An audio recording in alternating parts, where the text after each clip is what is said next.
All right. Hi, everybody. I'm John, And I'm Ann. and this is John and Ann's Wrestling Podcast.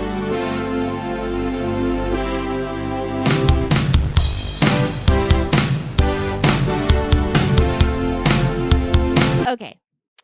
That was our theme song. And now we're going to talk about wrestling. All right. Well, first of all, I haven't looked at our sheet even.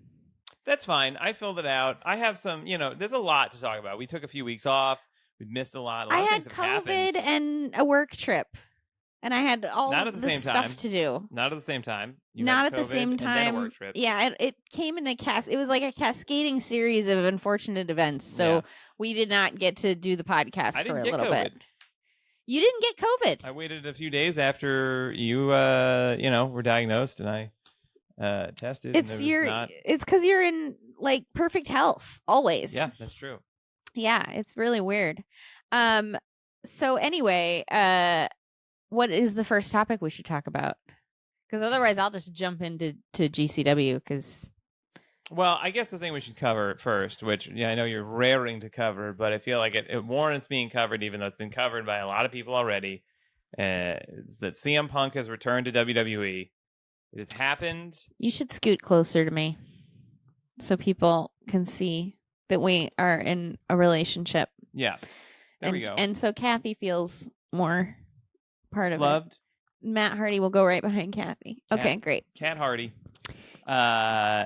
So CM Punk is back in WWE. It's happened. We weren't sure if it was going to happen. I didn't think it was going to happen. I thought it was. I mean, that could happen. You know what it is? It's basically I feel like they got a sale. They got CM Punk on sale. They were like, well, we can get if we just if we're at Costco and we spend $100, we can get a free CM Punk. Yeah. And if we throw him away, it was free anyway. So if it doesn't work out, because he can't really bargain or push a deal because AEW fired him. Yeah. So I don't know. He doesn't really have it. Like he could go to any other promotion, but how much? Do you nobody else could really pay him? I had a thought this morning that occurred to me. Yeah. And do you think that it could be possible for CM Punk throwing his fit on AEW and like being like, I quit, this sucks, to Tony Khan backstage at All In? Do you think that could have been him wanting to get away from AEW to come back to WWE? I say this only because of the Seth Rollins thing that has been going on since last summer. Like Seth Rollins has been making a point to talk about CM Punk since last summer. And part of me feels like that's not an accident. I mean, I don't think that the original All Out thing, the first fight with the Elite. No. I don't think that was that. I don't think that was that either. Second run? Possibly. But I also genuinely believe that CM Punk is a guy who has trouble controlling his emotions. Yeah. So I don't know that it may be, I could see it being less of a conspiracy and like strings being pulled and more like him being like over it and being like, you know what? Screw this. I don't want to do this anymore. And just knowing in the back of his mind that he can go back to WWE. But it is a bad, unless he like already had secretly set up a contract offer, it would have been very detrimental to him to blow up his relationship with the only other company that could offer him similar money. Right. Therefore, lowering what WWE would even be paying him. But this is what I'm saying, though, is like, what if last summer he and Seth Rollins back-channeled this feud idea, right? Maybe. It still seems like a bad because why would Seth Rollins bring him up? When he was, I think. Yeah, but he got asked about him on an interview on a WWE podcast. Well, I saw it was like he was at some event. Yeah, the one that I saw he was wearing like the cowboy hat and stuff, and he was like, yeah. It was a thing like that, and somebody asked him about it. Now, I mean, you could probably argue that WWE screens every question that their superstars have or to that answer. Their superstars know that like how to answer certain things. I also just I have to believe they're media trained. Sure. I also just don't believe that WWE had that much foresight. I don't think that I've been watching them long enough that I don't trust that they were like, we're going to plant these seeds a year ahead of time. Because they don't even know what the hell's going to happen on Raw half the time. Yeah, well, I just think like... I mean, it's better now with Triple H for sure. But. Yeah, I mean, I'm just like, it wouldn't surprise me to learn that like CM Punk wanted out of his AEW contract so that he could go to WWE because he had either someone had signaled to him that there would be a place for him there or that like they would be willing to rehire him. And then he was like, oh, well, I'd rather be back there where it's more controlled and there's less people going off script and like all these things that he cannot handle. It's funny though because that's what he wanted. He wanted less control. Sure, and I to be think able he to go wants off script. He wants that for himself. I think he wants that for himself, and I also think he wants to be seen as a person who wants that. Yeah. But I think in reality, he clearly does not like that because he's mad every time somebody goes off script. Yeah, it didn't seem to work out for him in AEW. I still think that at most, he was emotionally done with it and was making like, you know how you're just like, you want to quit a job or something and you're just like, screw this. And you're like, yeah, called quiet quitting. Yeah, you're like acting out more. I guess it's loud quitting.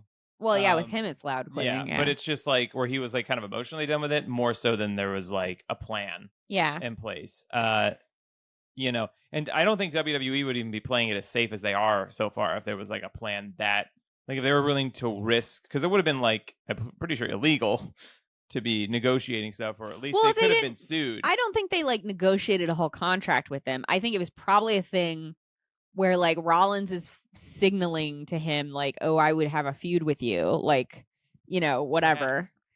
Yes. And, maybe he had a conversation with somebody from WWE who wasn't Triple H, but was like close to them. Dusty Rhodes, Cody Rhodes, somebody who's like Dusty Rhodes in there. Is dead. If he was communicating with Dusty Rhodes, that would be. Yeah, I know.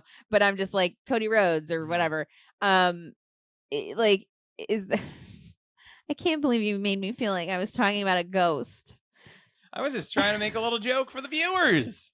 It's for the viewers. Hilarious. Lovely TikTok everybody. Audience. If I look at camera 2 over here during the podcast on the YouTube, then you know why. There's a camera 2. For the YouTube viewers, we have TikTok Live going. It's right there. I don't think anybody's looking at us, but it's there as an option. If you're watching this on YouTube and you want to catch us on TikTok Live, you're too late. Yeah, because this isn't live.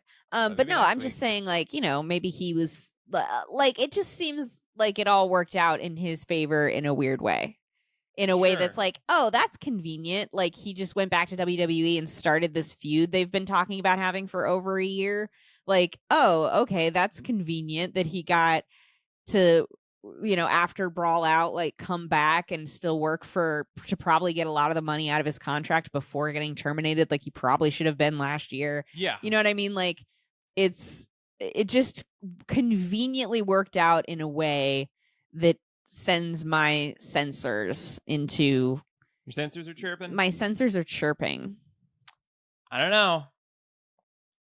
I still think it just was a thing that fell apart. People got emotional. And maybe there was like, people were willing to do it. Maybe he was hoping that he would be able to do this, but I don't think there was any guarantee when he left that this was going to happen. It's just uncommon for like, wrestling news to not leak like that. Yeah. Rollins, I think Rollins just answered a question and then kind of felt bad about it and then talked about it one more time on a podcast where he tried to like backtrack a little bit. Yeah. And then now is doing this thing. Obviously, this is a work because there's no way Seth Rollins, who's like Mr. Company Man, is going to like lose his shit completely on a pay-per-view and start cursing this guy out. You know what I mean? Like, even if he didn't know that was going to happen, which I'm sure he did, but even if he didn't, I could not imagine him just like losing his marbles so much that he starts cursing this guy out on a very like you're not really supposed to say the F word in WWE, and I just don't see it happening. Yeah, but now we've got the CM Punk fans to appeal to, so they're probably going to get a little bit like they're going to nod towards spiciness without getting actually spicy. I was afraid that when he came that they were going to try to like make AEW look terrible or like make fun of their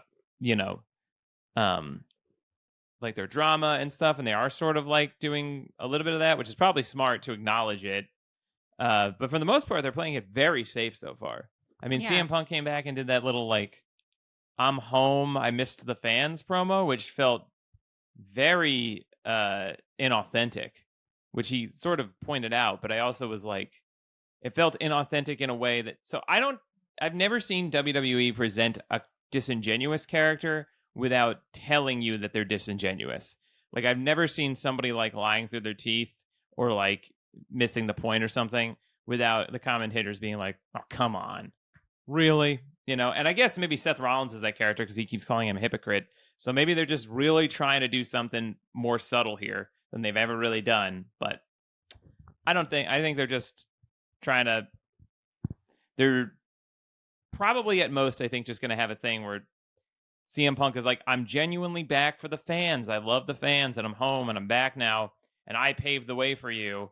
And Seth Rollins is going to be like, I disagree. I don't think you stood up for WWE and I love this place and all this stuff. And then they'll just have opposing viewpoints.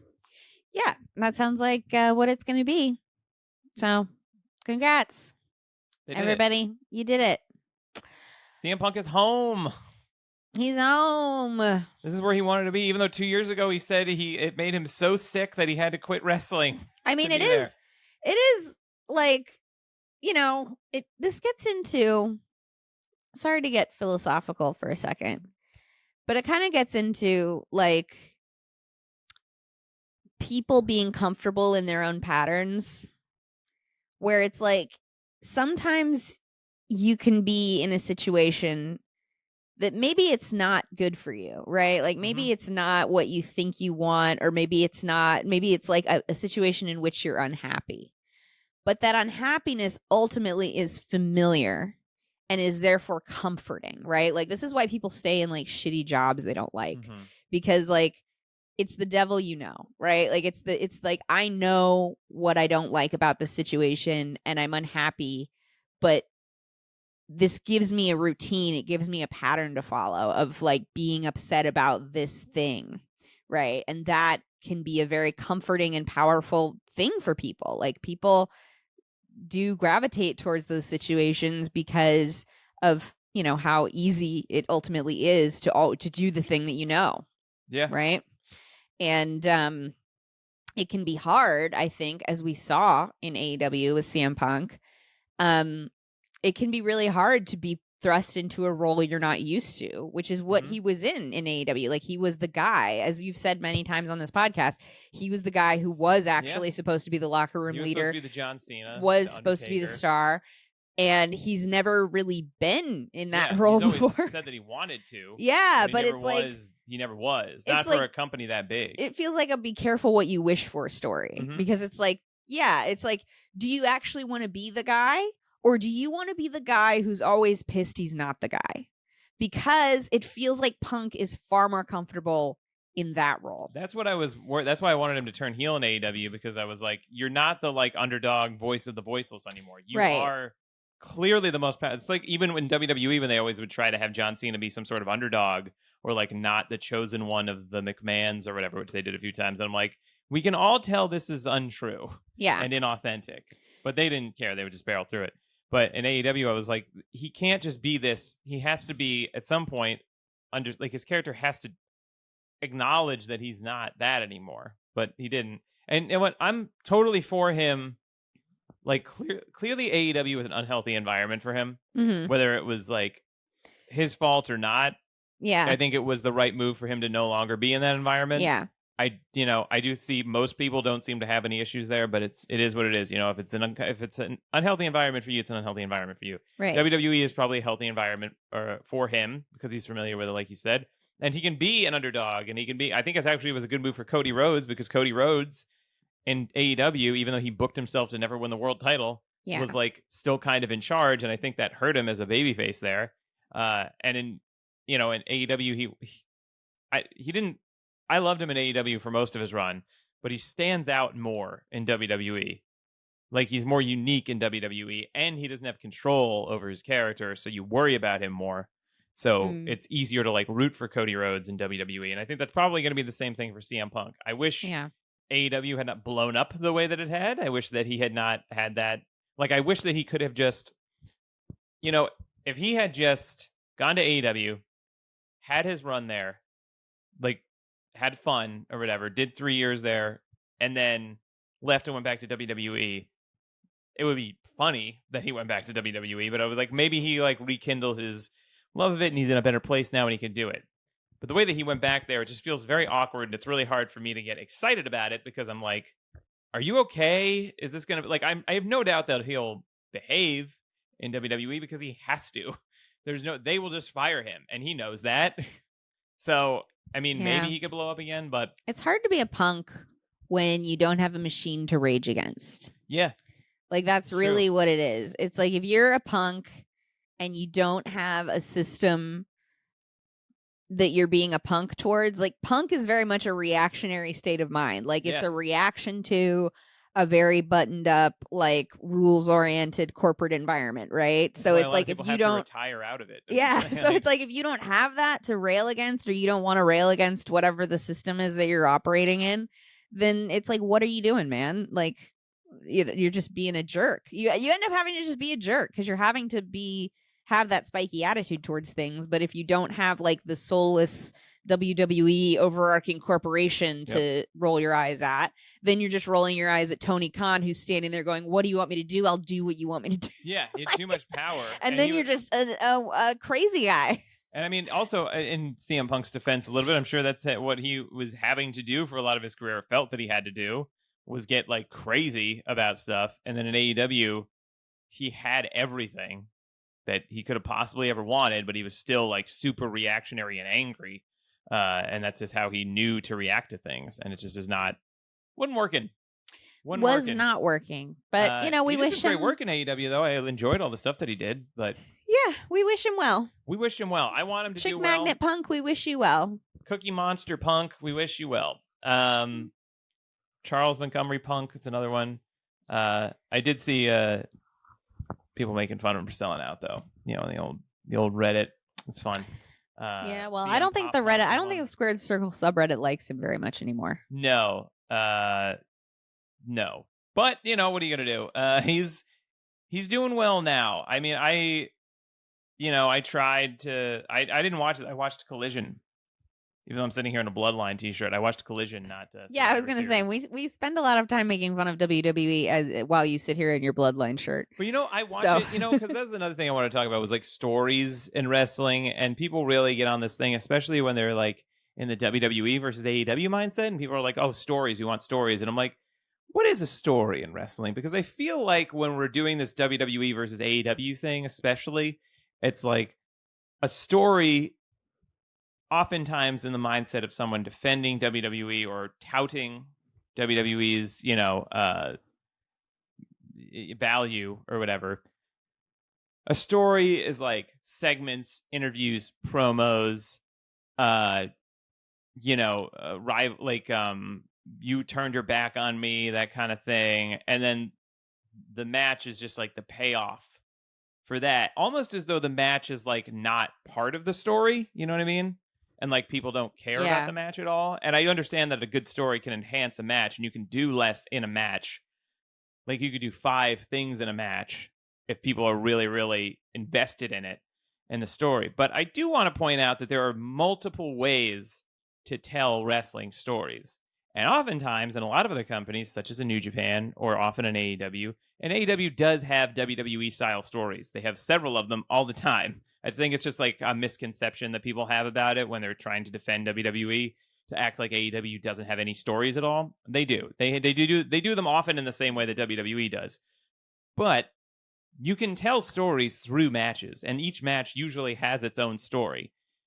Even if it is like a more like flippy indie style, less selling type of match, there's usually a story being told, oftentimes through selling of an injury or something like that. That's how New Japan primarily tells their stories, and they have some of the like most complex stories in wrestling, and a very devoted fan base that gets all of those story beats and are very heavily invested in that product.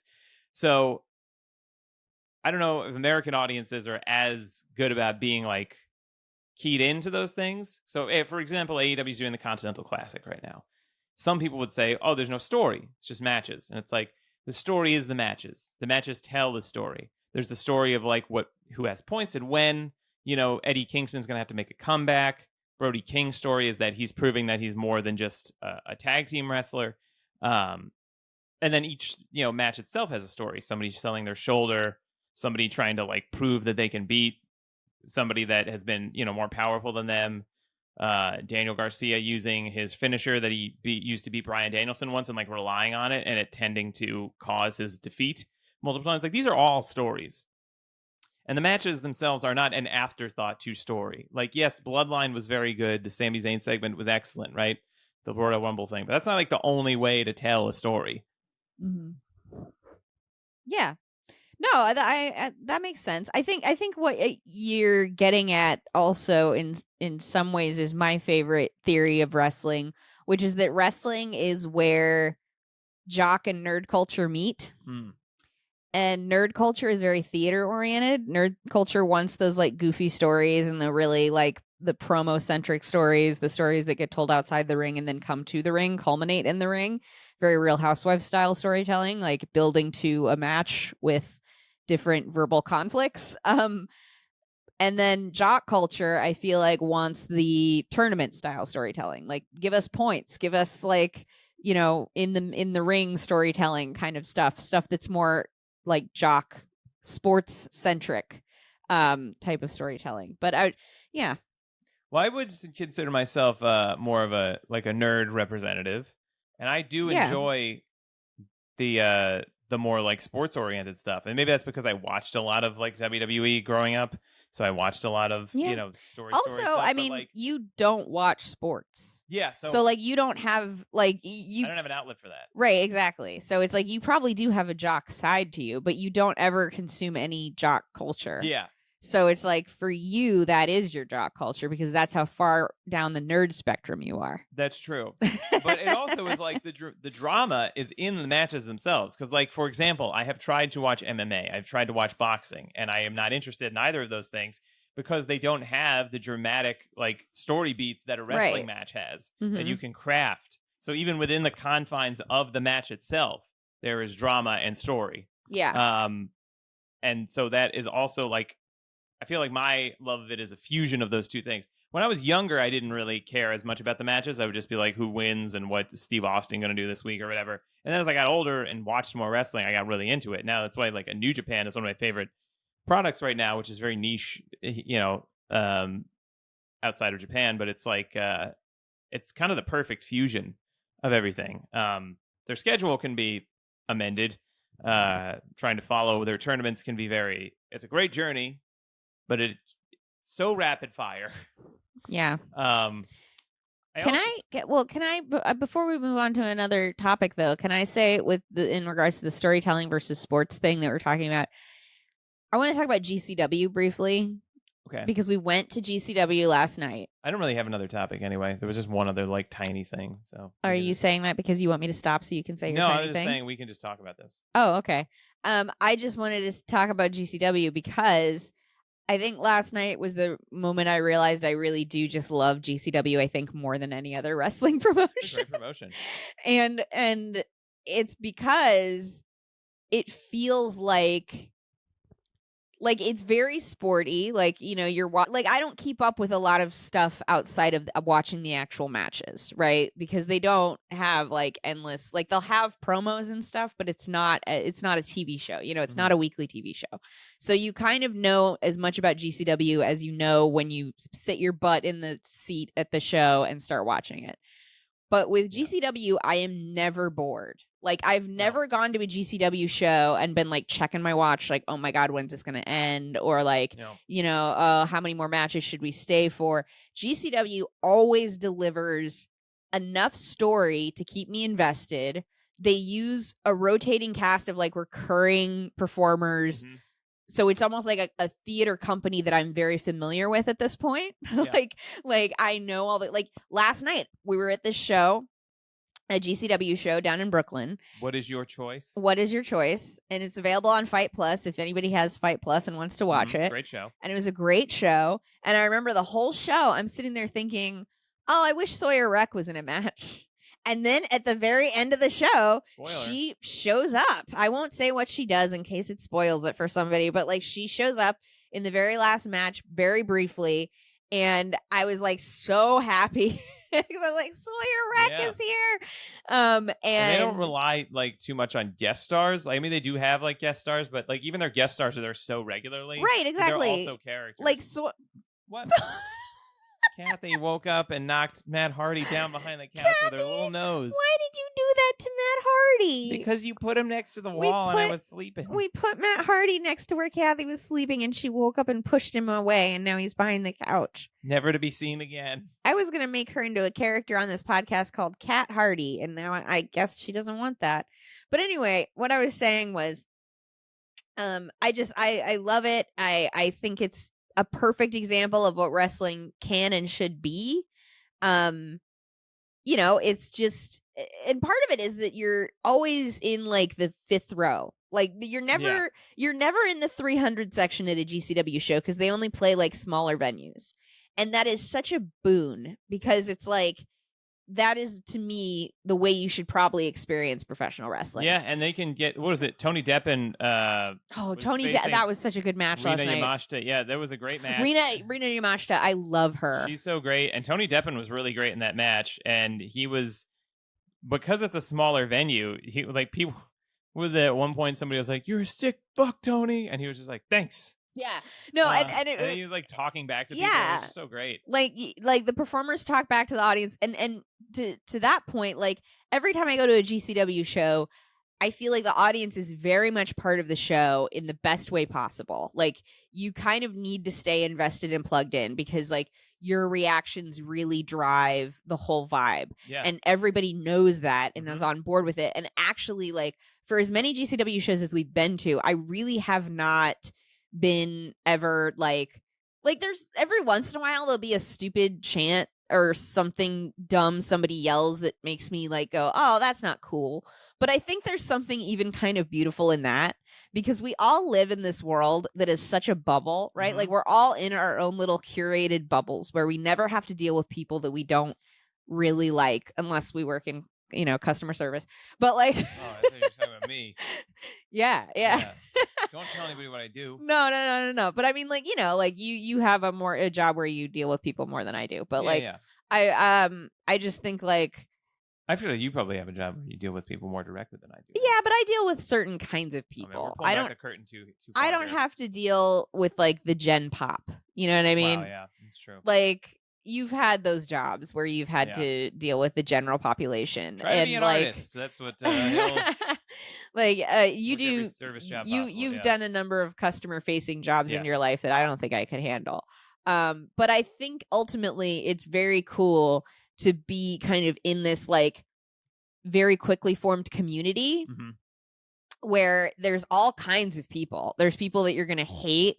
There's people that you're going to think are great. There's people that are like clearly like there's something going on there where you're like, uh-oh. It's like every type of person is there. And you just kind of have to learn to roll with what happens and try to keep your vibes up, even though somebody might be yelling something that you think is a little too mean or like stupid or they're acting awkward. And it's like, but that's real life. That's just people, right? It's a melting pot, a wrestling show. I mean, at most, like at worst at a GCW show, somebody's a hack. You know what I mean? Like somebody's kind of hacky going into business for themselves, trying to like take focus with a not funny chant or something. Yeah, because that's kind of usually the worst. There is a vibe, and that's great if that's the worst. Yeah, the being in the audience of a GCW show is very much being at an improv jam. Yeah, or any other open mic. Yeah, where it's like there are guys here who are definitely trying to like be part of the show in too much of a way. Yeah, and that's very awkward. But otherwise, it's a really but even when that happens, it's a fascinating experience because it's always going to be somebody who like, you're like, who is that guy? What is his life? Even if you hate him, you're like, who is this person? Like I never, I just, it's interesting to me to be kind of shaken out of my day to day and be transported to this world where I have to interact with all these people I might not otherwise have had to interact with. And that's just really cool to be part of that scene. And that's all I wanted to say, I think, about and Effie and Allie Katch were on the show last night, and I did not know they were going to be on the show, and I was really delighted by that. It's also fun when you're at a GCW show because it's small enough that when you're leaving, like, I had to be, like,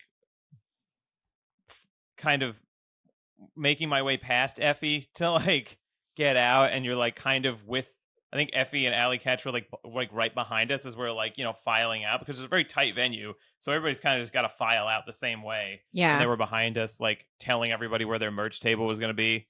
Um, and it was fun. It's a fun Yeah. experience. Like I mean, it really was like very kind of like UCB. For those of Yeah. you that haven't been to the Upright Citizens Brigade, doing shows at their old theater was very much like a communal experience. Like you were all even the audience was like part of the show. That's And exactly when you're how it feels. performing, it felt like you were screwing around with the audience in a way that when they moved to a much larger theater, you lost, and a lot of Yeah. the stuff did not work there anymore. I do genuinely feel like GCW shows are as close to like 2010 UCB Yeah. as I've ever felt. And like it's that kind of a vibe. Because again, there's people there that you might hate who are being really annoying, but then there are other people there who you might think are just You know who you brilliant. are. Like it's all everybody from every walk of life and every spectrum is there, and you just have to like find where you fit into the ecosystem. And yeah, it's so great. And there were so many great matches. The other thing I want to shout out with GCW is I love that it is both a pretty hardcore promotion. Like they make a point to be like, we're throwing people through doors. We're, hitting each other with chairs. They don't spill blood because that's not legal in New York, right? That's why they I don't think do you it can here. Because they don't do blade. they don't do those really grotesque matches here. I'm not sure if you can blade. I think you can, but yeah, they usually don't. They can't do like light tubes and stuff. Maybe you can blade them. You might not be able to. Because I've seen the videos of like the much more hardcore stuff. Like the Matt Cardona versus Nick Gage that was in New Jersey. Yeah. And they let you do anything in New Jersey. You just slip the governor $10 and you. Yeah. But I love that it has that spirit, but also it does a lot of intergender wrestling. Yeah. There's a woman in almost every match, and it's kind of brilliant because it holds my attention that way so much, because I can see myself in every single match if I want to. I can be like, yeah, get him, and it's like it I don't know, it feels very progressive in that way, and not in like a lame like corporate diversity way. It feels like GCW is not corporate. It feels real. Like it feels natural, because it's like, yeah, these are the people who are in the company, and it's not about who's a girl and who's a boy. It's about who's got a story to tell with which performer, like who's going to put on the best wrestling match and together. Impact and TNA, they one company, but they're going to become TNA again. They do that sometimes as well, not quite to the level that GCW does it, but yeah. Because like whenever people say like, oh, intergender wrestling doesn't make sense, I'm like, what doesn't make sense about it? I don't understand. And the thing that's so amazing about it as an art piece that really challenges me is that those women, like Masha Slamovich, she gets the snot kicked out of her. Yeah. Like when you watch a Masha Slamovich match against a guy, she suffers. And in some ways it's like the Passion of the Christ. It's like you're watching somebody take just the worst abuse possible in the name of like, giving you a realistic show that you're very emotionally invested in. Yeah. And they work a very like story structured match. It's like that was like a very kind of standard underdog babyface thing. Yeah. She's also beating the shit out of him too. She wasn't like she was lariating him. Like it was very much just like a slightly smaller wrestler wrestling a slightly bigger wrestler. Like there was really and they at no point did it seem unbelievable. Yeah. I just love that they're not afraid to go there with it. Like they're like, yeah, if this was a real fight, like she would probably be getting the snot kicked out of her for a while. Yeah. And they're okay with doing that. Candice LeRae used to do that a lot in PWG, and people the heels would be like very not nice to her. Yeah. And she would just like, have these crazy matches with against Kevin Steen and Adam Cole. Yeah. And the Young Bucks. And the Mount Rushmore, that was their group. And the Rina Yamashita and Tony Deppen match was similarly great like that, in that, Rina really performed that pain. Which there was part of me, I started to get again really philosophical while I was watching it last night, and I was watching these women, really get like just writhe in pain. And I was like, I wonder if it's almost easier to sell pain as a woman, because there's always a little bit of low grade pain that you're in as a woman. And I'm like, I wonder if this is actually when they've stopped pretending. Like, like I wonder if this is them just leaning into like, yeah, like they turn off the stone face and they're just like, ow.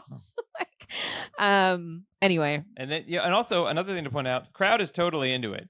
At no point is there anybody like not invested. Oh, and everybody loves Rina Yamashita and Masha Slamovich. And Maki Ito, by the way. Maki Ito. Speedball Mike a Bailey total rock star. Maki Ito, two indie wrestling icons, and they had a great match about which one was cute. Which one was cuter than the other? God. Which was a great, it was a great. Also, made it a little bit different from the rest of the night. Yeah, and they did. It was funny too because I remember thinking before that match that Speedball you saw him on Friday at House of Glory, which we'll talk about in a second. They had GCW had a show in Hartford Saturday night, and I think he was on that too. Probably.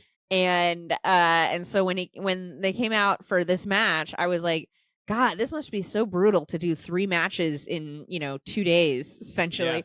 Yeah. But they did like that pose off, and they did like all these things. A little bit easier in this match. Yes, but it was no less entertaining. No, it wasn't. Like they managed to work around. Like I have to assume it was conscious for them to be like, oh my God, we're so tired and sore. Yeah. Let's take it a little easy. And Maki Ito doesn't generally work like an overly physical style. Yeah, not to like diminish what she does, but she does do like more crowd work spots and stuff. You know what I mean? So it makes sense to work. And Speedball can do anything. I mean, he can do any sort of match. He can do the super hyper athletic Will Ospreay match, and he can do, he wrestled and those high kicks. Those high kicks. I know. Him and Masha Slamovich, great high kicks. Great high kicks. Yeah. Actually, don't know if I've seen Masha versus Speedball. Now we got to look that up because I would love to see that. It must have happened. Speedball is like everywhere, almost to his not to his detriment, but like because he could be like a big like the top of some promotion, but he's like almost too many places. But I think it's probably better for him because then he can just he can just get paid. I mean, he was on House of Glory. He's in TNA. He is in GCW as a regular. He's in every really every promotion he's ever. He's in New Japan. I mean, I wonder if because when I think about like Billie Starkz, who also gave a great performance last night at GCW, she has because we've been watching her in GCW for a while, and I almost wonder if because GCW gives these people so many opportunities to perform. Because they have so many shows and there's no oh, you're a girl, you can't be in this match. So it's like Billie Starkz, she's so young and it's amazing how good she is being that young. But you have to remember she's had these opportunities to fight all kinds of different people. All kinds of different matches. And do so many matches in a way that if you're just somebody trying to get into WWE, right? And you're just at the she's probably had more real world wrestling experience than some of the people that are currently signed to WWE. Oh, well, 100%, yeah. Yeah. It's crazy to think about that. It's men and women. Yeah, exactly. She's probably had more real life wrestling experience. In fact, I know she has than Gabby Butler from Cheer is currently signed to WWE. I think you were talking about an actress from Cheers. No. Sure. Is it Butler her last name? Anyway, Gabby, the cheerleader from Cheer, was signed to WWE, and I thought that it had fallen through because she deleted the Instagram post announcing it, but then I saw something recently that suggested she was still kind of training. So I don't know, but she's obviously never wrestled. Yeah, no, I mean they was it Casey Catanzaro? Katana Chance. Now she was signed from American Ninja Warrior. Yeah, she never and you know what? I bet Billie Starkz has more real world wrestling experience than Logan Paul. Oh, yes, of course. She has done more matches. Logan Paul has only done the matches you've seen him do in WWE and whatever training he's done outside of that. And I'm there's it's exciting to see people get to do that and develop their talent that way. Because again, if you turn on WWE, it's not that it's not going to be fun and good. There's lots of things on WWE that I do love, but you're also going to sit through a lot of people like that who have not had that crazy experience and stuff like that Tony Deppen moment where what did the guy say to him? Where he said, "Come on, champ," to Rina Yamashita because she is one of the champions in GCW. She's the ultra violent champion, which is the deathmatch championship. And so he was like, "Come on, champ." And then somebody in the crowd was like, "You're not champ. You're not champ anyway, or you're not champ either," or something. And he was like, I know. I said, "Come on, champ. She's the champ. dipshit. Yeah. Yeah. And then everybody was like, oh, Yeah. he was the heel. So And you could call moments people like that, dipshits. they happen so they look so effortless, and it's so like Just in the moment. it's such a rush, but you realize like, oh, that's the kind of skill you develop with experience of doing this all the time. It's like going to open mics. Exactly. Or doing, like, it's bar like shows it's like instead of just doing like clubs. yeah. Because you learn different things and you learn how to deal with different situations. Well, it's just and like the more you do it, it's grow. like it doesn't phase you to have somebody yell something out. Yeah, exactly. And you're not nervous. You're calmer. You can like roll with the punches. No pun intended. Better. Like it's just you can tell. You can tell. It's like a fine wine when someone has had the time to really ferment their skill. Yeah, and find their. And Billy Starks is one of those people, and she also did a great match last night. Tony Deppin's also like one of the best on the old indie scene. He still works like ROH and stuff, and I'd love to see him. Yeah, do even more. Billy Starks is going to be at Final Battle. Finally challenging Athena, I believe, for that ROH That's going to be friggin' exciting. I think they're having some trouble moving the tickets for that show, though, because they haven't really been doing a good job of promoting it at all. Because Final Battle is supposed to be like the biggest ROH show. I think this wasn't a topic I want to bring up, and maybe we can bring this up a different time, but I really think Tony Khan needs to rethink what ROH currently is. We should just do an ROH episode. We'll do an ROH episode. One other thing I just wanted... Well, actually... I guess I did want to talk about House of Glory. I went to see House of Glory, almost didn't the other day, but we live very close to it, and it's always a good time. And this was a great House of Glory show. A lot of the same people that were on that GCW show. Yeah, I missed it. But that was fine. We've been busy lately. I almost didn't go because I was tired, but then I went. And it's also like when I go to House of Glory, it's just I get like the cheapest ticket and I stay on the whole show, so it's kind of exhausting. But we saw Speedball versus Swerve Strickland, which Swerve was... It was crazy to see him at this thing. Yeah. And I thought they were going to like... Well, I'll talk about this in a little bit, but that was a great thing. And then we saw Mike Santana, formerly of Santana and Ortiz, AEW star, win the House of Glory heavyweight title from Matt Cardona, who was also at GCW, in a great match. I was very tired by that point in the show, but it was a great match, and it was cool to see Santana win, because I think Santana was a House of Glory regular when they were a tag team, because they're from New York. Every time you say Santana, I think of Santino. I thought you were going to think of Santana, the guitar player. Oh, no, actually. Santino from Impact. TNA, sorry. Santino Marella. But they were... But yeah, it was a great show.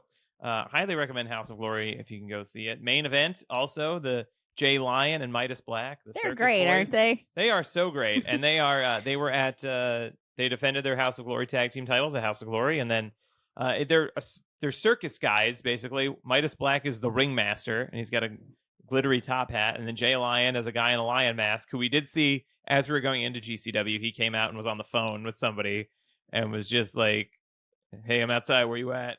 Oh, I didn't see that. That's funny. He was fully in his thing. I mean, I've never seen him without his mask, so I wouldn't recognize him without the mask. But he was just a guy in a lion mask. That's funny. That's another thing you can see at GCW. I know. Another thing I do love about indie wrestling shows, especially GCW, is the wrestlers are just like walking around. Yeah. They're just like out there. Like I saw Effie and Allie Catch even before we left, like right after their match, essentially, they like went outside. Maybe they went to go get something to eat or something, but I saw them all like walking through the crowd, and I was just like, that is so cool. It really is just like a sketch show or a stand-up show. It's like you do your show and then you're just kind of hanging out. Yeah. You know what I mean? It's not like a WWE like big production. Yeah.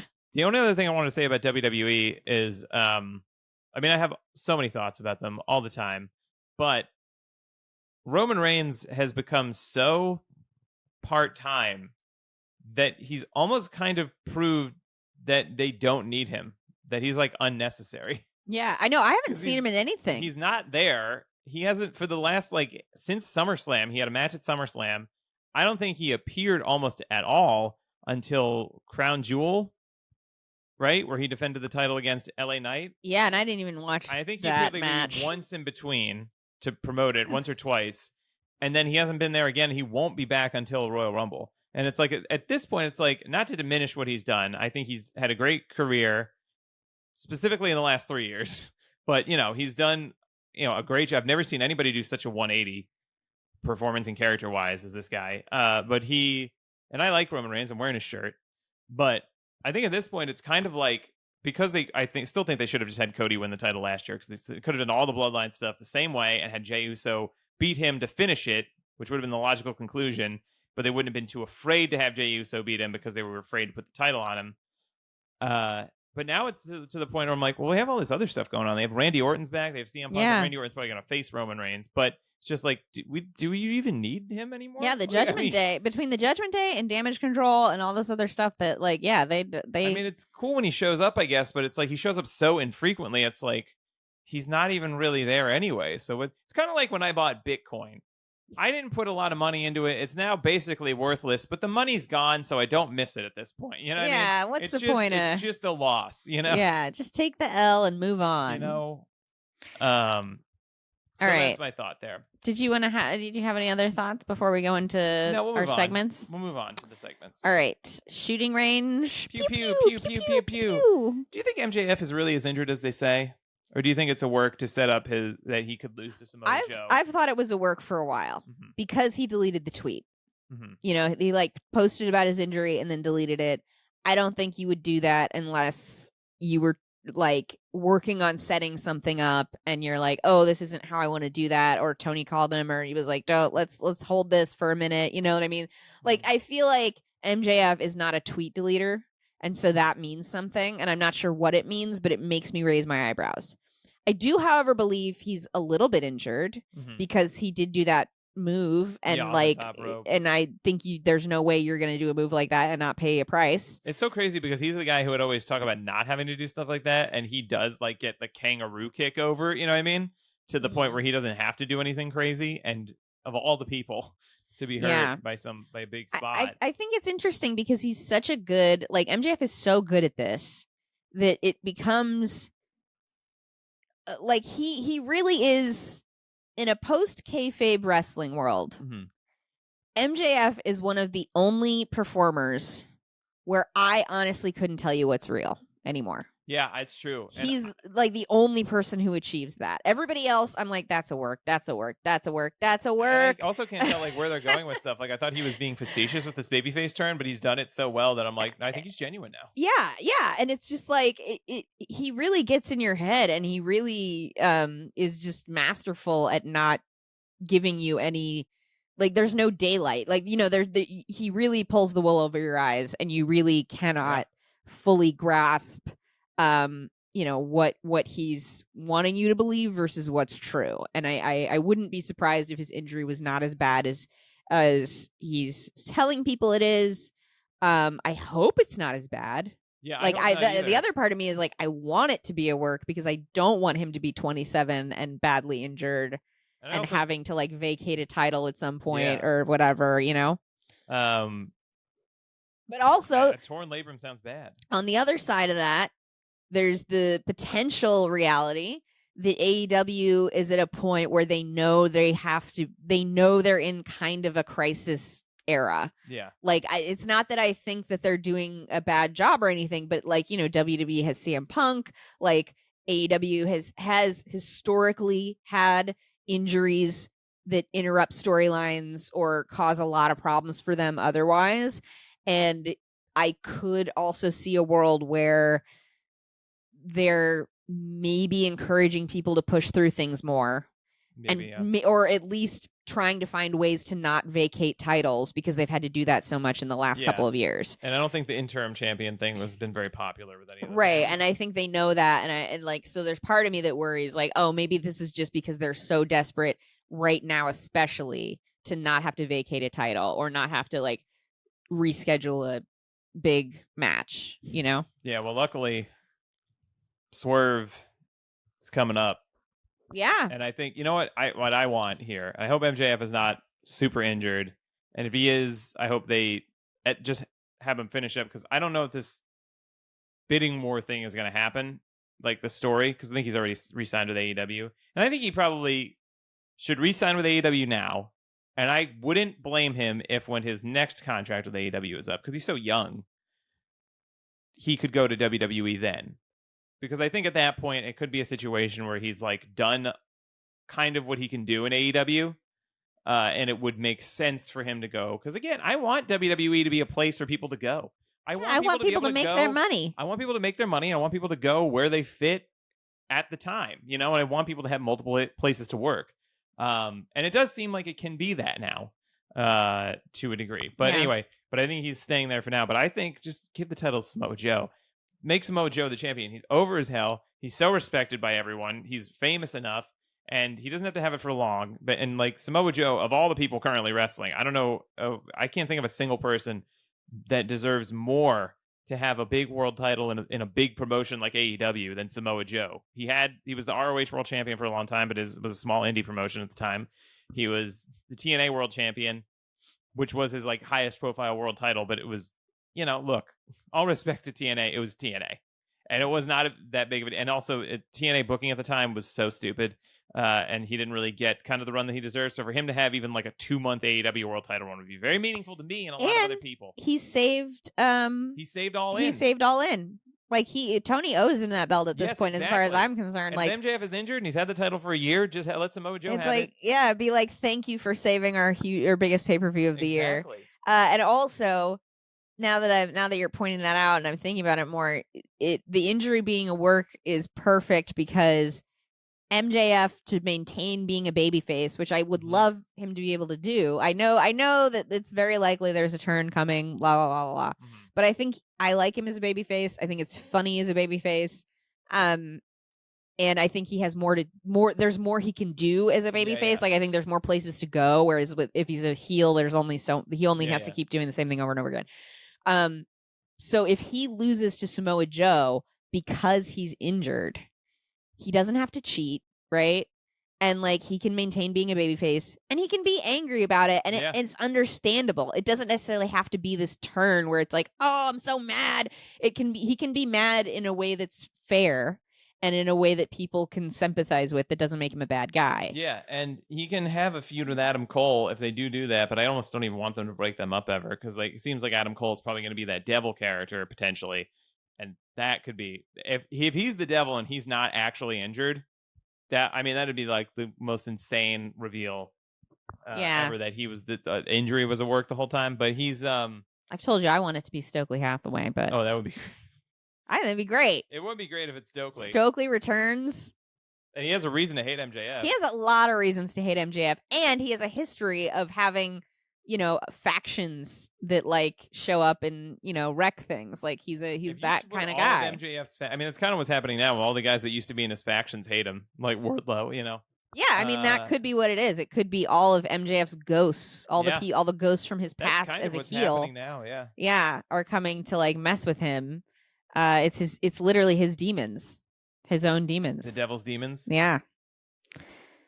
He's got to wrestle his demons. And what if he loses to Samoa Joe because of the injury and he's like depressed and blah blah blah, and then something happens where like the devil guy comes out and whatever, and it's like he has to wrestle his own demons to come through the other side of it. This is the high art storytelling that I'm talking about. Yeah, exactly.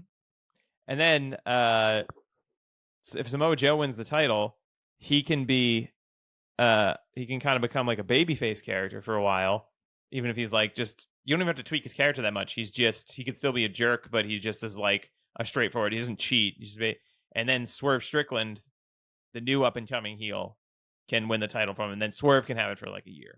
Yeah. Swerve needs to be the champion at some point soon. Yeah, and again, like none of this will make MJF look weak because he's injured. No, exactly. He's injured. So it's not about him not being the best wrestler. It's about him being injured. That was so the it's thing like that WWE seems to like could never get in like the 2010s and stuff with John Cena. It was like he would have all these injuries, but it would never go anywhere, and he would never lose, and he would always just overcome. And it's like it's okay for him to lose sometimes, especially if he's injured. Exactly, so that he has.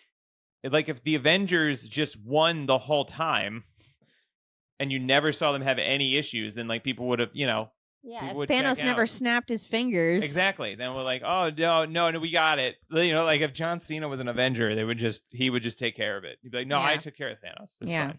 The movie would be an hour long. Some people would be happier. Anyway, so we can move on if you don't have anything else to the awards season. It's the awards. Okay, season. Promo of the week. I put the Randy Orton Daddy's Home promo from Raw because there are a lot of great promos, but I was, honestly, John Moxley probably had the best one on Collision, where he was talking about how his body was breaking down and he was like almost crying, and he was like, all I can do is just fight through it. But I figured I would give this to Randy Orton because he's been out for a year and a half. People were genuinely excited to see him. He seemed so happy to be back. And it was just like, and the daddy's home thing was cute and it made sense.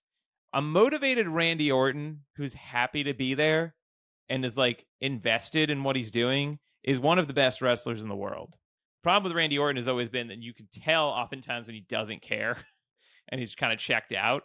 And if you had told me like 10 years ago that I would be more excited or more emotionally invested about Randy Orton returning to WWE than CM Punk, I would have walked away from you. I would have been like, you're crazy and you don't know me. Yeah. But here we are. Here we are. So you never know where life's going to lead you, folks. It's true. There were some better promos overall, but I think this was the one that was my pick. Okay, so my pick is a little off the wall. My pick is a little meta, a little strange.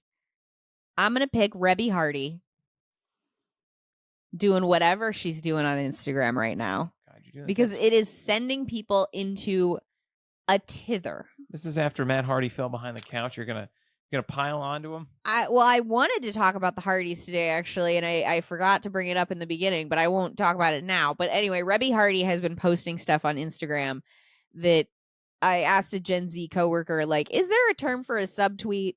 Well, because my generation, we call it a subtweet. You got to pull your sources, We'd be like, we'd call it a subtweet, but now Twitter doesn't exist anymore. Sub-X? So I was like, I was like, and it's also not happening on Twitter. Like she's doing it on Instagram. Like she's posting things on Instagram that are kind of like clearly mad at someone, but not naming who.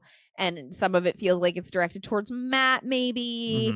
But like my Gen Z coworker told me, I sent her the link and she was like, oh, this is a call out. Oh, okay. So that is actually much more straightforward. Yeah. She's like, she's calling somebody out. So Rebby has been calling somebody out. And in the comments of her posts, like people have been like, putting their detective hats on and trying to figure out what's going on. Like they're like, girl, you have to spill the tea. This is driving us crazy.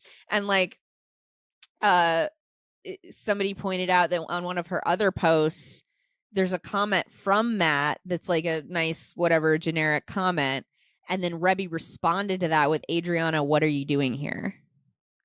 And everybody's like, what does that mean?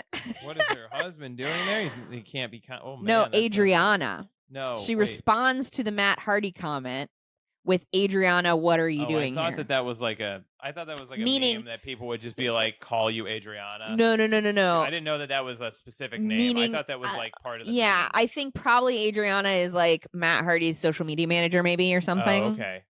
That's what I think. But everybody's got little theories about what's going on. Other people think it's about some like a Real Housewives or something. Like there's somebody else running around her comments who thinks it has to do with like this drama between these like two influencers, these two gothic influencers who aren't wrestlers. But I don't like that theory because I tried to follow that drama and it was very boring. So I was like, I don't think she would be subtweet or posting or calling out about this very boring drama. And so that's my promo of the week because I love that. I love it when people do that. I love it when people get online and get a little bit messy, but not fully messy. And it makes everybody go, what is this? And maybe Matt Hardy and Rebby Hardy are going back to WWE and they're laying the groundwork. Yeah, because the Hardys have also been vocally complaining, like Matt and Jeff both have been vocally complaining about AEW for a couple weeks now. This could have been shooting range. Okay, so match of the week? So I had one, but I think I'm going to change it. So there was Swerve Strickland versus Speedball Mike Bailey at House of Glory was really great, and they turned it up in a way that I did not think they were going to try. I thought they were going to like really play it very safe and just play the hits. And it's like, I think they kind of did play their hits, but their hits are so intense that their hits are like a 5-star match, but I'm going to actually give the match of the week to Charles Mason versus Carlos Ramirez from House of Glory. Oh. They had a Crown Jewel Championship match, and then Charles Mason's had that title. That's like their, IC title type thing. And he's had that title for well over a year. Mm-hmm. And he would usually defend it against like guest stars, you know what I mean, like people Yeah. coming in that aren't part of it. And this was great. Carlos looked fantastic. He Mm-hmm. was, this is the first time I'd ever seen him, and he was like, he looked great. He was breaking out really cool like power moves and stuff. They fought all over the House of Glory, which House of Glory is in this kind of nightclub thing where it looks like a room where like characters from a CW show in the 90s would go, like that's their hangout. Mm-hmm. And so there was like a stage area where they went like and climbed up to the rafters and jumped off of it, and they really went nuts in this match. And I mean, if you got Premiere Plus and can check out House of Glory, The Darkest Hour, I mean, do it. This was some great stuff. You know, and it seems like maybe Charles Mason might be moving on to other things, which I think would be great. Did we point out that he could be the devil? Because he's basically like I said that last night. Yeah, he's basically like MJF Worse as a murderer. Yeah, like he's, you know, and he could really do some damage on I said last night if he's the devil I would lose my mind, because that would be so awesome. I actually, for my pick of match of the week, I was kind of struggling with what to pick because there was a lot of good stuff this week, but I like the GCW show last night. Every single match I was like, this is a great match. And I think for me it's a very close maybe tie, but also it's just very close between Rina Yamashita and Tony Deppen.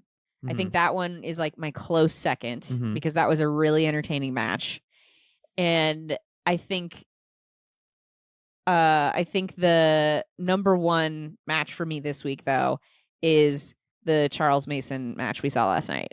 Oh, that tag match? The Charles Mason tag match. Charles Mason and Pero versus Hammerstone and Richard Holiday.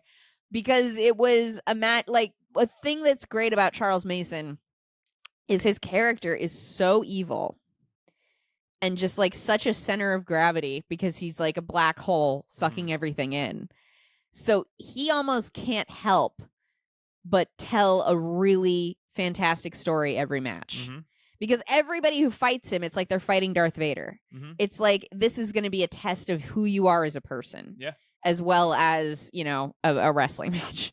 And we saw it last night. We saw Richard Holiday turn on Hammerstone, who I almost keep calling Emma Stone, because everybody was chanting Hammerstone, and it sounded like Emma Stone, and I got excited starting chanting Emma Stone. But we saw Holiday turn on Hammerstone, and it was a really dramatic, slow build to that turn. As Hammerstone tried to like pull him back, because he was like, I think Richard Holiday was like, Charles Mason tried to kill me, so I don't care about winning a match. Because Richard Holiday in MLW was like kind of a sadistic heel as well. And then Hammerstone was the guy he fought a lot, I think. And then he brought him in from MLW to like help him fight Charles Mason in GCW, because I think Richard Holiday he had, I believe, cancer and beat it and is back now, but he left MLW and is with GCW now. But yeah, so he turned on him. Yeah, no, Charles Mason, he like infected him, he literally every match I've seen Charles Mason do, it's like this. It's like he creates immediately a cinematic universe around him, because it's like, who are you versus Charles Mason? And so it forces people to become a character, to make hard choices, because he does try to murder people in every match. Yeah, like he literally does. Charles Mason, when he does a wrestling match, he tries to strangle or suffocate that person to death with a plastic bag or a belt, or, you know, sometimes he has a knife. Like, you know, like he's a very dangerous man. So you can't help but get pulled into a very powerful, almost opera when you're fighting Charles Mason. And so I would, if he's the devil, that is going to make me respect Tony Khan on a level I didn't think I could, because I'd be like, that is brilliant. I don't think he is. But yeah. Wow. So Tony Khan will have to wait another day for your respect, but we'll see what happens. But yeah, that was really great. I mean, I could have picked almost any Continental Classic match too. I mean, they're all fantastic. I mean, another one that I thought about, I think it was last week though. Or no, it was this week, was Swerve Strickland versus Jay White in the Continental Classic. Another fantastic story-driven match. Swerve, basically, if Swerve is in it, I mean, it's gonna be top notch. And Jay White also is like almost Jay White, when you watch him wrestle, like you almost don't get it at first, and then when you watch him a couple times, you're like, oh, I see what he's doing. And then you're like, oh, he's brilliant. This is like, he's really one of the most perfect wrestlers in the world. He's just so good at it. You like almost don't even get it at first. Yeah.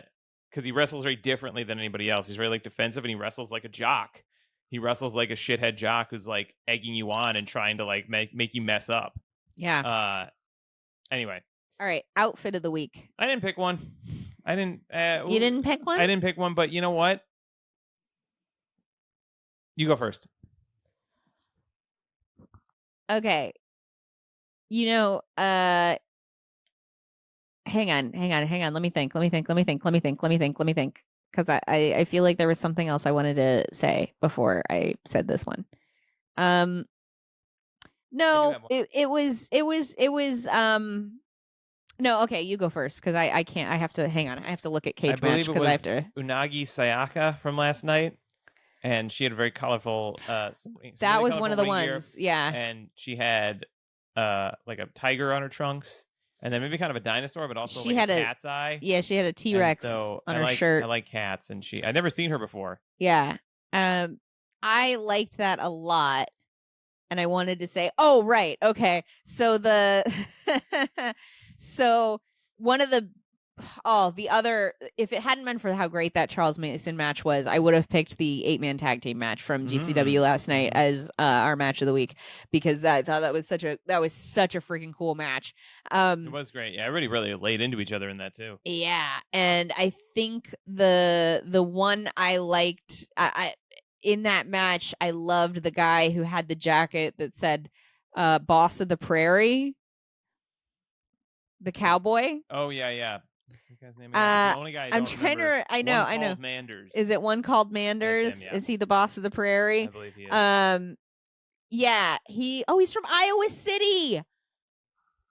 Sir, we should be friends. I'm from Nebraska. Anyway, my mom went to the University of Iowa in Iowa City. And my grandfather went to the University of Iowa in Iowa City. Anyway, what a great I'm Boss of the Plains. That's what it said, not Boss of the Prairie. Oh, and his other nicknames are Cornbelt Cowboy and the Hawkeye. Okay, ooh. Sir, Manders, you have a fan, and it is me. This is like me with Jordan Oliver when I found out he was from Newburgh. But I loved that because he had that hilarious jacket, he had a cowboy hat, and he had cowboy boots on. Yeah. I don't know how he had wrestling cowboy boots, but he had wrestling cowboy boots. Mm-hmm. It was great. I loved it. But I did also love the Billy Sparks match. I thought they both looked great in that match. Yeah, too. They did. They both did very sparkly gear. And Maki Ito always looks so cool. Like her gear is always fantastic. Okay. Should we do shock of the week? Is this a new thing that you? We did it last time with our guest Brandon Zellman from Who's That Pokemon podcast. Oh yeah. Plug. This week our guest is Cat Hardy. Cat Hardy. Kathy the Cat Hardy. She's not making any noises. No. Okay. Did you have a shock of the week? I wasn't overly shocked by anything, but I was a little bit surprised that WWE played it so safe with the CM Punk thing. Mm-hmm. Like, he really didn't do anything, and it's like a lot of people are like, "Oh, it's playing it." You know, they're setting it up that he's going to be a hypocrite, and Seth Rollins is. And obviously they're going to have a feud where it's kind of going to be the basis of it, but I don't think I don't know. I mean, they don't need to acknowledge AEW directly. Like, they only did stuff like that in the Attitude Era because they were losing and they had to. So they had to take chances to stay alive. Now, they can just be fine forever. Because that's really what they've done. They've gotten to a level where it's like most of the stuff they do is just like inoffensively fine. And that's really, to be fair, that's all I ever wanted from them. You know what I mean? Was for stuff to just make sense and not be dumb or insulting. And they've gotten to that. They've reached that. And some stuff is even very good. But they don't have to take chances. They don't have to. They can just play it safe. I get for a WWE audience, they might not know AEW. If you were just somebody that like casually watches WWE, you don't know anything about AEW, you don't follow any sort of wrestling news, which is, I'm sure, a very large number of wrestling fans that this is their experience. Then you just saw CM Punk come back, and it probably was cool as shit, you know? Yeah. Like, if I didn't know anything about AEW and I just watched WWE and CM Punk showed up again, I'd be like, oh my God, this is crazy. Yeah. And I don't begrudge him just like trying to clean slate things. But it just seemed like they're playing it so safe Yeah. as to be uninteresting. Yeah. I mean, I'll doggy pile on that and say that my shock of the week was probably because I don't want to say CM Punk. I mean, that was shocking, but it was like, No, not his think debut, just the follow yeah, up no, on it. I know, but I'm agreeing with Oh, you. okay. I think my shock on that is that everybody still has the energy to fight about this. I think that is what has shocked me Yeah. because getting on Twitter, X, whatever, and seeing the energy people have to like fight with Dave Meltzer or tweet like I think if you've ever been, and I have asked Dave Meltzer a question on X before. Like I have tweeted at Dave Meltzer before and got an answer that was actually very helpful because he has a lot of knowledge and I sometimes I have questions for him. And but I think if you've ever responded to a Dave Meltzer tweet with anger, you need to be in therapy because it's like it's just absolutely unhinged the things that these folks get mad about on there. And like today or yesterday I was watching people get upset with him because Collision I guess went over time again, and a lot of people seem to think this is unprofessional of AEW to constantly be going over time, la la la la la. It's more And realistic. yeah, and also sporting event. Exactly. And Dave Meltzer was like, award shows go over time and they're scripted. He was like, sporting events go, he's like it's not unusual to go over time when you're live. And as long as the network doesn't have a problem with it. And people were just like, oh, well, it's unprofessional to do it over and over again all the time regularly. And it's like, are you like, what are you really mad about? Because you can't possibly be upset that you had to wait 15 more minutes to watch Young Sheldon.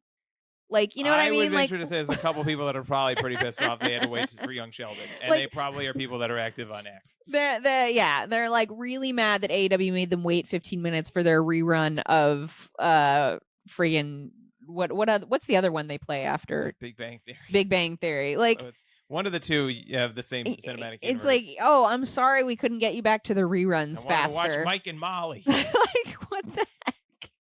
It's just so weird, and it's loser coded. That's what it is. It's loser coded. It really is. It's like you really have nothing else to be upset about. That now you're upset that a wrestling show went over by a few minutes. Like, I mean, it's just one of those things where you adjust your complaint because you want to complain about the thing, and a lot of people too really want to see AEW fail because it represents trying. And trying is hard, and trying can lead to failure. Yeah. And I know Tony Khan can be annoying sometimes, but like what is he supposed to do? Go out there and say like, yeah, we're fine, we're a mid-sized promotion, and we're doing the best we can. He's got to go out there and tell you it's the best fucking wrestling show on the planet. It's the biggest wrestling show on the planet. That's his WWE job. has too much market share. That's his job. That's what he has to do. Yeah. And it's sad, but a lot of people are very just ready to do that. Yeah. With someplace like AEW. All right. Should we do our nerd fantasy booking? Yeah. This is where we talk about a wrestling thing we'd like to see happen that like is very unlikely, if not impossible. So this doesn't feel like it should be impossible, but it feels like it is. I want a segment on like Dynamite or Collision where it's Eddie Kingston has a birthday party. And you got to see him at his birthday party, and he's like, you didn't have to get me nothing. I didn't want this birthday party. I didn't even think I'd make it this far. You know what I mean? It's just that, and people are bringing him, like, Serpentico brought him a gift. You know what I mean? It's like, who are you again? I mean, it's very WWE. Is this inspired by the GCW birthday party we saw last night? I actually, when that happened, I was like, I cannot believe this actually is happening when I put this thing on here. But yeah, that was because we saw at GCW after the main event, Nick Gage came out, who was not on the card, but is like beloved by everybody. Yeah. He came out and the whole like roster followed him out, and Allie Katch had a birthday cake. Yeah. And then I saw them try to like the ref got bumped in the main event, and so he was still selling it, and so she was like trying to wake him up. Yeah. And had the cake, and it was the ring announcer's birthday, and so everybody was there, and Nick Gage did a little promo for him, and it was very sweet. I forgot to bring that up when I was talking about how much I love GCW, because that was really the cherry on the sundae of like why I love GCW, because it feels like a family. Yeah. It feels like you're watching a family. It does. Yeah. Anyway, that is a nice idea. I like the idea of Eddie Kingston having a birthday party or come just on. some event because he's such Yeah. a sourpuss that it's like begging for a little bit of comedy. And he is funny. Like he is very funny. Because in WWE, that's all he would be doing. You know what I mean? Exactly. And He'd we be don't doing want that. And it would always be like because the lowest... WWE is for children, so Yes. it's like And it would be the lowest common denominator humor. But in AEW, I would have a little more faith that they would have like at least let somebody try something. You know what I mean? If it fails, it fails. But like, and he would still have like a crazy match. And like MJF had a bar mitzvah. You know, it could be a similar thing. Like it's like, you know, it's sweet. Like really, Eddie what Kingston's first communion. Really, Eddie needs like a friend again. You know, because he hasn't had a friend in a little while, and I think I want him to have a friend who's like silly. You know, and like a little bit of a goof. Danhausen. Yeah, like somebody like that who it's like he's kind of always mad at because they're being a goof. I mean, one of my favorite tag teams of all time is Booker T and Goldust.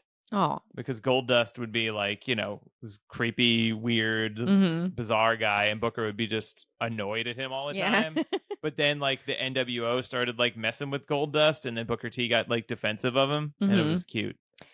Okay, so this goes into my nerd fantasy booking, which we've already talked about a little bit. I would love to see Charles Mason as the devil because I think bringing Charles Mason into AEW, if he's revealed to be the devil, and is like puppet mastering MJF's demons he has to fight, this lets MJF fully become a babyface because it gives Charles Mason the spot of detestable heel.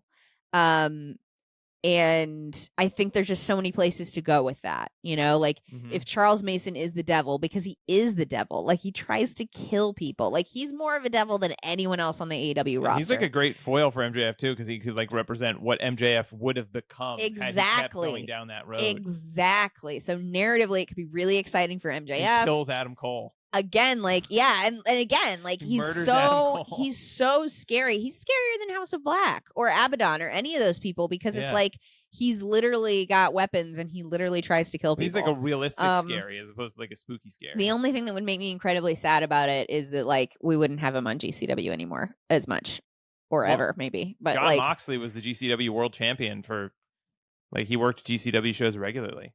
Yeah, and imagine if he still did. Billy Starks is signed to AEW. I know, but she's like not, you know, if Charles Mason did this, I think he'd be on the show every week and we probably wouldn't have him anymore. True. But John Moxley was on there even up until pretty recently. Yeah.